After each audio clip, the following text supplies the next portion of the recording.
Hey everyone, welcome to Management Simulation Hack for the goal level for frontline managers and managers in transition.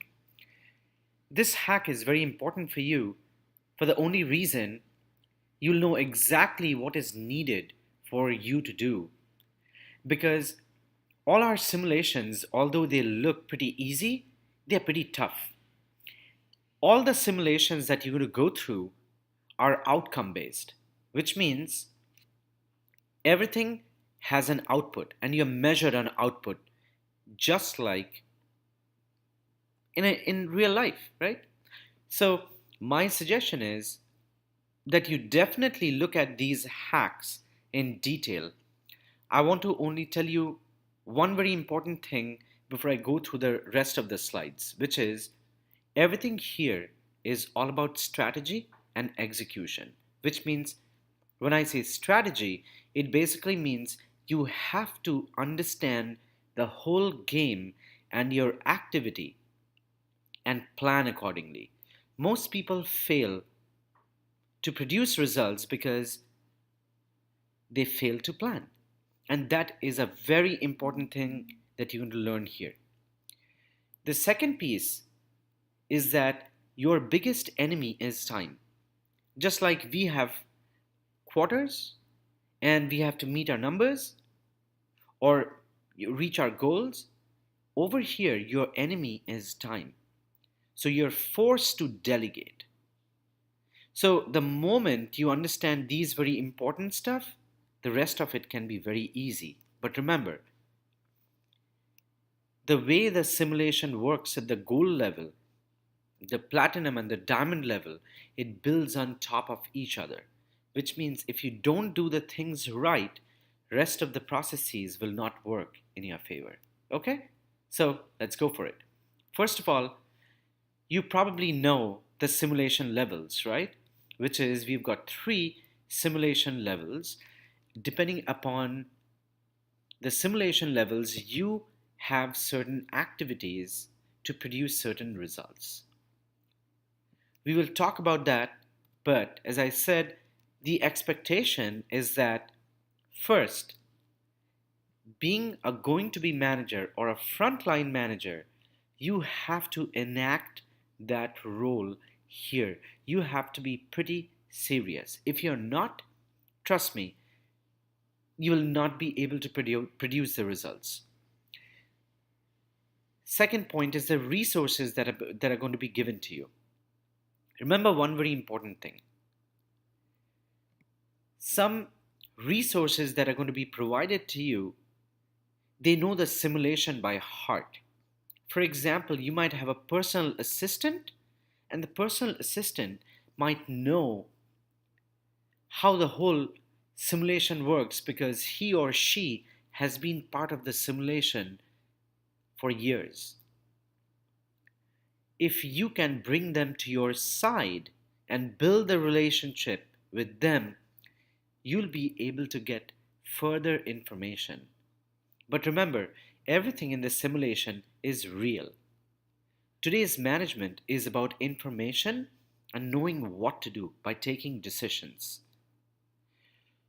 The activity builds on top of each other. But you can only do the activity right if you extremely plan well. Everything is outcome based, which means if you have to meet the target at the end of the cycle, your activity should be really good to project the right results. Always remember, you learn by applying and reflecting upon the results. This is a different kind of training altogether, where you are experiencing real management through something called role playing. So, the Harvard universities of the world, they talk about all this, we actually do it, and we are pioneers when it comes to experiential learning. Okay, so let's quickly visit the gold level and let's look at the steps. So these are the hacks. So first of all, you'll have an assistant who is going to help you in the recruitment of candidates. You've got to build a team, which means that if you have to build a team, you have to go through the experience of looking at resumes. So you'll be given about 7 to 12 resumes of people in your team, and they're real people, and you are going to be asked to recruit and select a team. To do that, the best way to do is to look at the resumes and eliminate the ones that you feel is not right, that somebody will not be able to do it, is very important. Now, that is also a risk, but you have to take the risk, because if you have to interview 7 people, I can assure you that's going to take you hours, which means you have to delegate the scheduling and all that stuff to your assistant. Now, your assistant might also know information about the candidates. And if you can build the relationship right, your assistant might be able to give you some extra information that might be very helpful to you. So, when you select your team, ensure that you do not spend more than 90 minutes to select your team. So, which means having the discussions with your assistant, ensuring that you eliminate the right resumes, and interview the right candidates is an art that you're going to learn. Do not spend more than 90 minutes. Clock yourself to get everything done in 90 minutes. Remember how the time is measured. The time is measured when you are interacting with people inside the simulation. Anything that you're working with your assistant, for example, is clocked. But if you are planning solo, that is not clocked at all. And we suggest that you do that planning.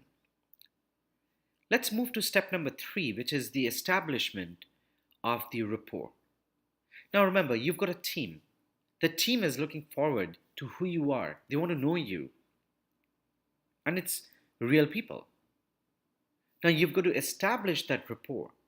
My suggestion would be that you've got a chance to build that relationship, and building that relationship is critical, because if you don't build that rapport, if you don't understand, what who the people are in your team, what they're looking for, and all that stuff, you will not be able to make them work. You always have to think how to get the work done depending upon the person's strengths, by motivating them or inspiring them so that they can do the activity. The establishment of the rapport, which we'll talk about slightly later, remember, it is your time to lead. If you are trying to manage people, if you're managing people too hard, it's going to be difficult. If you don't manage it right, it's going to be too loose. So mentoring and strategizing, getting team commitment, and that camaraderie is extremely, extremely important. And you need to do that. Trust me, you'll need it. Because if you have reached step number 4 and you do it right, you'll be able to delegate well, because the team is going to trust you. Getting the trust of the team is exceptionally important. My suggestion would be that doing the team selection, as I said, was 90 minutes, but establishing the rapport to where you feel comfortable that the team believes in you, and they are ready to listen to you and delegate, is critically important. So invest your time. Take 90 minutes to complete this process, but not more. How you do it, as I said, that's up to you. That is exactly how you're going to learn. At every step of the way, since you're dealing with real people and you're dealing with managing others rather than managing yourself, you have to reflect on the outcomes and measure what you're doing is right or wrong. Did you do it right? or did you do it wrong? Remember one thing, that leaders live in glass houses. Your team expects you to bond with them. It's that human connection that is so important. The last piece, as I explained, that there is an outcome at the end of the cycle, and that is to get a live customer on a call. Remember, it is better for you to go through all the videos on the simulation, which is on the website and also on the workplace, to understand that everything that you do, which is gold, platinum, and diamond, are actually very interconnected. If you do not understand that interconnectivity between the three games, you might accomplish getting a customer on the call, but you'll have to start from ground zero at the next simulation, which is at the platinum level. And similarly, the outcome at the platinum level is very critical to go to the diamond level. My suggestion would be to understand that interconnect, or else it's going to be a snake and ladder story.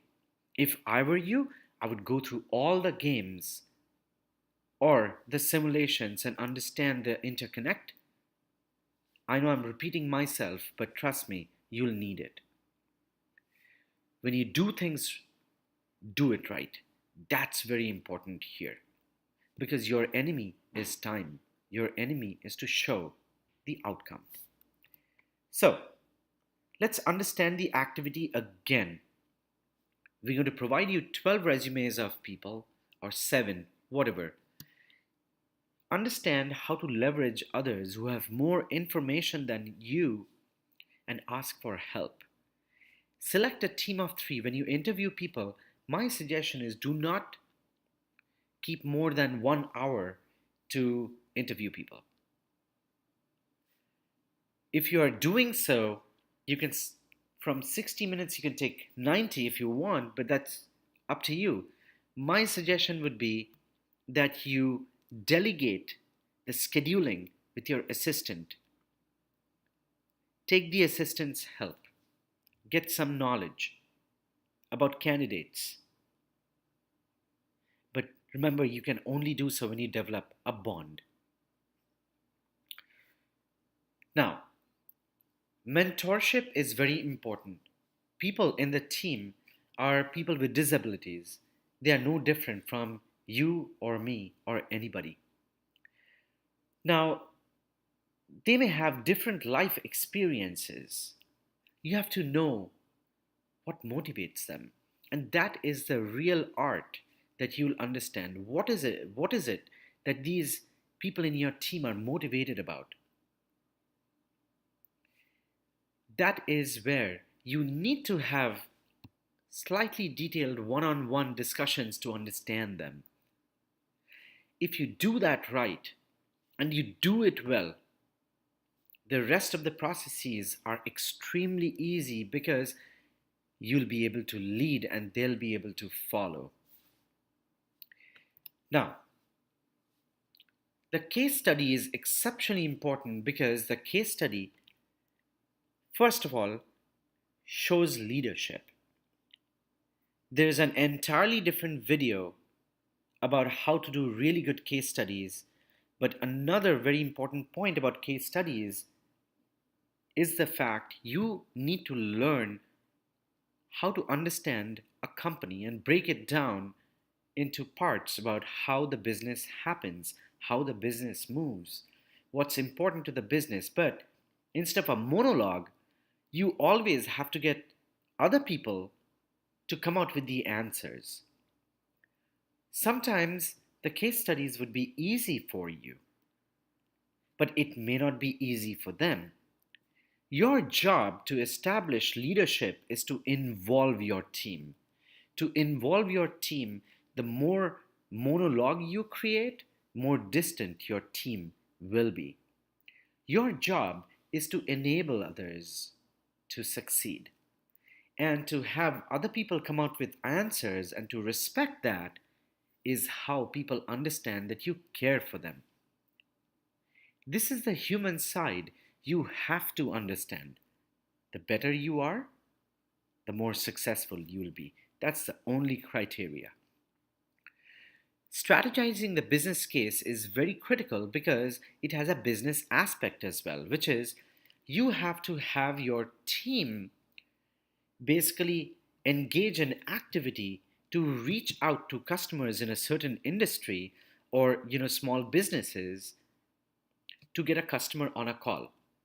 Remember, do not look out for big businesses. Look for small startups in a certain industry, like two people or maximum three people, or somebody just a solo entrepreneur doing innovative work. Why? Because there's a barrier that you need to cross. You have to produce results. If you're looking for a big company like 10, 15 people, you won't be able to schedule that time. You need quick results. You got to look at the low hanging fruits. You cannot reach out. You have to delegate that activity to your team to reach out. So, my suggestion would be when you analyze the industry and where you want your team to focus and prospect, you have to be very crystal clear with the team where they should be focusing their attention. If your team does not succeed, you will not succeed, which is the reason you have to make it easy for the team. While this happens, you're going to make mistakes. You're bound to. Ask for help. Maybe you can ask help from me, who has gone through over 200 simulations like this. I'm really good at it. Or you can ask your assistant of what works, because your assistant has also gone through several simulations as well, and they know what works and what does not. You have to bring clarity into whatever you do. The more clear you are, the more focused in building your team, the better results you're going to get.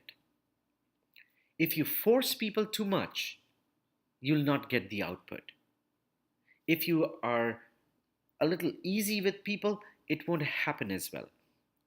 That is the reason everything that you do with the team with regards to business, you have to set the contract with the team saying, hey guys, you know what, we are playing this simulation and this is also great training for you guys, which means let us arrive at what we want to do. Get that commitment. If you do not get that commitment, people are not going to put the effort to make you successful because they'll get tired doing the same activity over and over again and not getting results until they get clarity from you. And if you don't inspire them, they won't put the effort.